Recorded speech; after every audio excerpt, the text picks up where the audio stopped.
Hi, you're watching Weekly World Climate Change News. 89,000 newly planted saplings along the high-speed Rail 2 route died following the 2018 drought.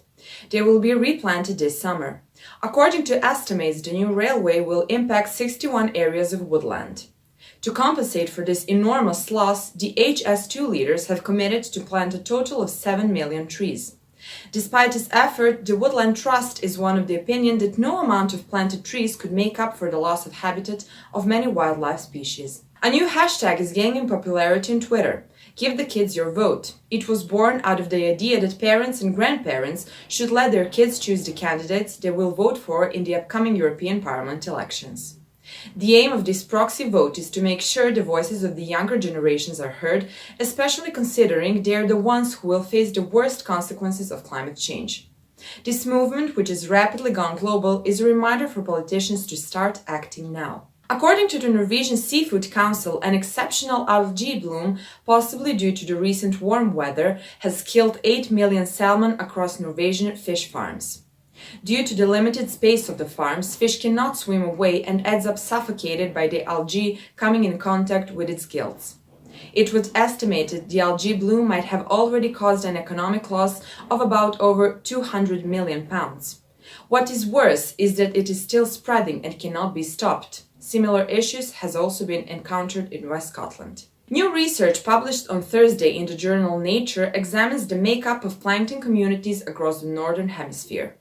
This study concludes that climate change has warmed the world's oceans, which prompt a worrying northward migration among some communities of the smallest organism in the sea, plankton. Plankton is sometimes referred to as the building blocks of the ocean due to their importance in the food chain.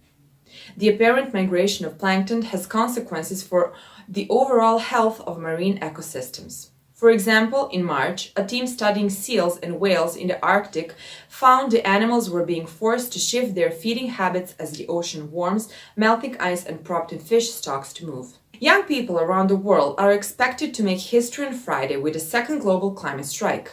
Greta Thunberg, the 16-year-old who began this global movement by holding a one-person protest out of Swedish parliament, demanding that her elected officials shift towards renewable energy sources. Like Greta, many young people argue that while government officials will have many years to live, it is young people who will suffer the consequences of climate change. On March 15th, an estimated 1.6 million people demonstrated in 123 countries. This Friday, the protesters will be in over 1,594 places in 180 countries. Activists have succeeded in pursuing lawmakers in England, Ireland, Scotland, Wales and the European Union to act. Under pressure from a major political ally, Ricardo Salles, Brazil's Minister of Environment, said that Brazil will now host UN's Caribbean and Latin America Climate Week in Salvador this August. UN officials, researchers and other participants will be attendees in the big event. Last week, Sales has cancelled the event, arguing that participants would waste time and resources in tourism.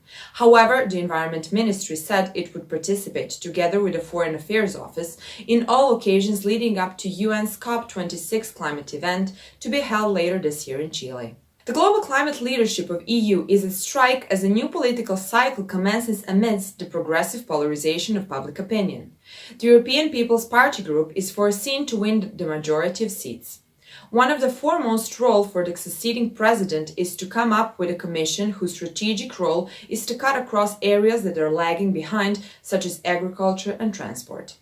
The Greens, with a foreseen 55 out of 751 votes in parliament, will push presidential candidates to be committed on carbon market reform and additional climate measures. You were watching Weekly World Climate Change News. My name is Katarina Velkov and we hope you will join us next week.